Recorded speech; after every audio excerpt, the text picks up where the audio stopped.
Nah, yang tadi jadi pengantar untuk suatu konsep, suatu teknologi canggih abis, sederhana tapi canggih tapi banyak banget yang makanya ribet. Jadi gini, pertama definisi. Definisinya secara matematis nih, mutlak X, ya kita bicara tanda mutlak nih. Mutlak X itu akan sama dengan X kalau gimana? Apa syaratnya mutlak X sama dengan X? Kalau X lebih dari sama dengan 0. Dia akan sama dengan min X kalau X-nya negatif. Terus, definisi lagi, akar dari X kuadrat sama dengan apa akar dari X kuadrat? Ayo. Mutlak X ya, ingat ya. Keluar dari akar itu selalu positif atau 0, tidak mungkin negatif. Contoh, akar dari 9 berapa? Ya 3, nggak mungkin plus minus 3. Ya. Akar dari 9 itu sama dengan 3. Akar dari X kuadrat itu pasti yang positifnya, jadi mutlak X. Tapi kalau X kuadrat sama dengan 4, X-nya berapa? Plus minus 2. Karena kenapa? Nilai X yang memenuhi X kuadrat sama dengan 4 itu X-nya bisa plus 2, bisa min 2. Tapi akar dari 9 pasti 3, bukan min 3. Oke? Dari definisi ini sekarang kita lihat.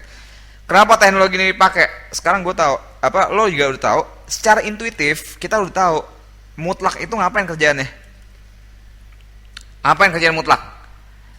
Bahasa gampangnya tuh ngambil nilai positifnya gitu kan. Mutlak 3 jadi sama berapa? Mutlak min 3 berapa?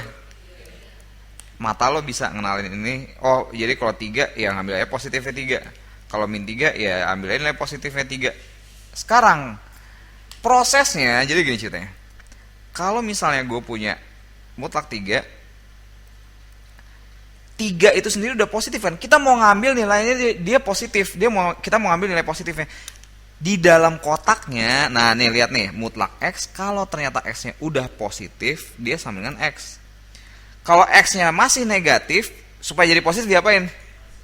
Kali min, jadi min X ya. Ini penting banget ya. Mutlak 3 sama dengan 3. Kenapa? Karena dia udah positif. 3 itu kan positif. Udah hajar ya, ambil 3-nya. Kalau min 3 masih negatif kan? Supaya jadi positif diapain? Ya dikali min, jadi min dari min 3 sama dengan 3. Makanya mutlak min 3 sama dengan 3. Oke? Kalau mutlak X kalau gitu sama berapa?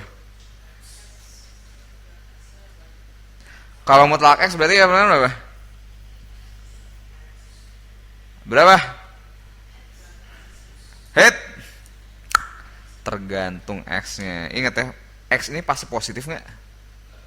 Enggak. Dari definisi jelas-jelas begini. Nah, berarti kalau gitu gimana? Tergantung dari X-nya. Lagi-lagi.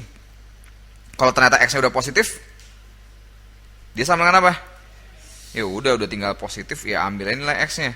Kalau X-nya ternyata negatif, ya supaya dia jadi positif berarti harus dikali min. Nah gitu ya. Jadi mutlak X akan sama dengan ini. Kalau ini mutlak X akan sama dengan ini kalau dia negatif. Oke. Sekarang X kurang dari min 3. Mutlak X ditambah X plus 1 sama dengan berapa?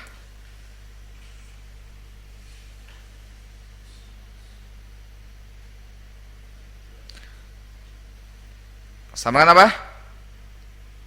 Coba pikir.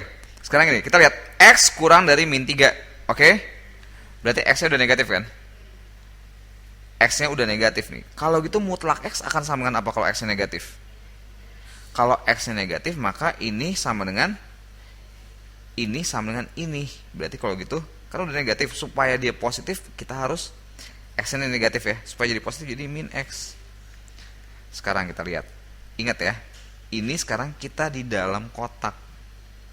Oke? Ya. Ya, jadi gini, bukan ini bagusnya sih tandanya pakai ini. Mutlak kotak akan sama dengan kotak kalau kotaknya positif. Akan sama dengan min kotak kalau kotaknya negatif, ya. Jangan pakai X, lebih bagusnya pakai ini sebenarnya, pakai kotak.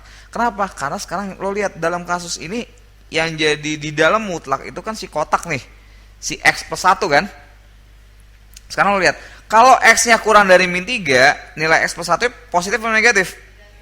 Tetapnya negatif. Coba ambil min 3, ya udah, ini min 2. Ambil min 4, ini min 3. Berarti kalau gitu ini sama dengan apa? Mutlak kotak. Kalau ternyata kotaknya negatif, ini sama dengan apa? Min kotak. Nah, min kotak tuh sama dengan apa? Min dari kotak gitu. Berarti apa? Min X jadi min 2X, ini min 1. Ngerti? Ya, penting banget nih dasarnya.